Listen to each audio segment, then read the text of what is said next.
Wins that, no? Syempre, we have to respect the co-equal branch of government, no? Nasa kanila po eh. But I'm hoping that it will be resolved very soon. Again, for the benefit of the members. Kasi nga, sana mahabol pa natin na yung whatever we can save para nga mas magastos ito sa mga beneficiary, no? Lalo na ngayon sa mga pasyente. Ang concern ko talaga, which is really bothering me, yung pong mga lumalapit sa opisina, those are who are seeking assistance to pay for their medical bills. So, syempre nakakalungkot, di ba? Dapat by now, ramdam na po yan. So, yun, sana kumasave pa natin para ma-prioritize natin yung mga beneficiaries. Well, kasi po, yung UHC fund, iisa na lang po yan. Whether it's the members, galing po sa membership subsidy, yung pong subsidize din natin sa indirect contributors, which are the senior citizens, PWDs, and yung indigents, yung mga walang kapasidad, isang pondo na lang yan eh. No?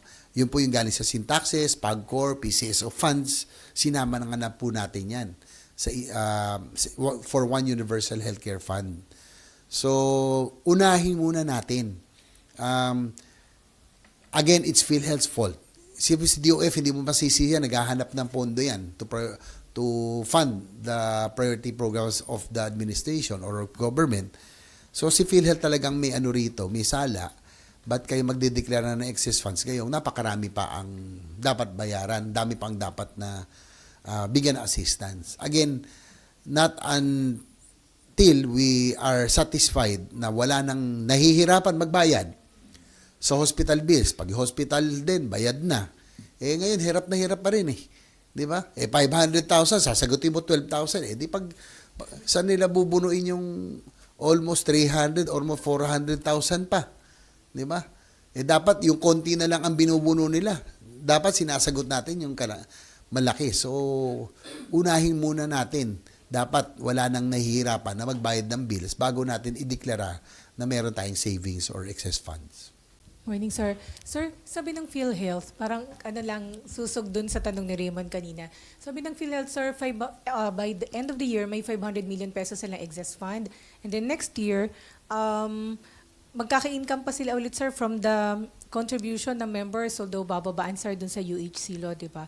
So, kung meron pa silang ganung pondo, pabibigyan nyo pa huban ng subsidy na more than 70 billion pesos? Well, that will be subject to our sa debates. So, tignan natin ano yung rationale nila for asking for subsidy kung they are proud enough to say that there's enough fund, reserve funds of 400, 500 billion, excess funds of 90 billion, nasaan napunta? Di ba? Bakit natin pinagmamalaki yung laki ng savings? So, dapat yung ginagastos. Again, we are not a private corporation. Paulit-ulit ako. Hindi natin kailangan ng savings, hindi natin kailangan ng excess funds. Kailangan natin sagutin yung mga nau-ospital, sagutin yung medical expenses, sagutin yung annual check-ups, no? Yung konsulta, hindi rin alam ng taong bayan. Hindi ko alam kung ano lang eh. Not everybody knows about the UHC na yung mga benefits nito na meron silang annual check-up, no? Preventive side na pinapalakas. Ano ba yan? Sinasadya yung hindi mag-information campaign para hindi gamitin? Di ba? So, yan yung mga dapat natin tignan. Kasi kulang sa information campaign eh. Even our OFWs, kaya nagkaroon ng uproar nun. Nung nagtaas ng benefits, hindi nila alam na yung buong pamilya nila, sagot na dapat ng PhilHealth. It's really information campaign and information dissemination. Sir, pwede kayong mag-decide na hindi nabigyan ng subsidy next year. Sir, kasi kung 70 billion, pwede sa flood control projects? Yes.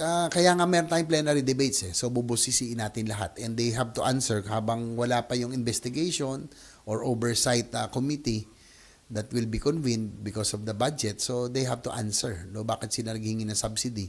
Gayong nagdeklara sila na napakalaking savings.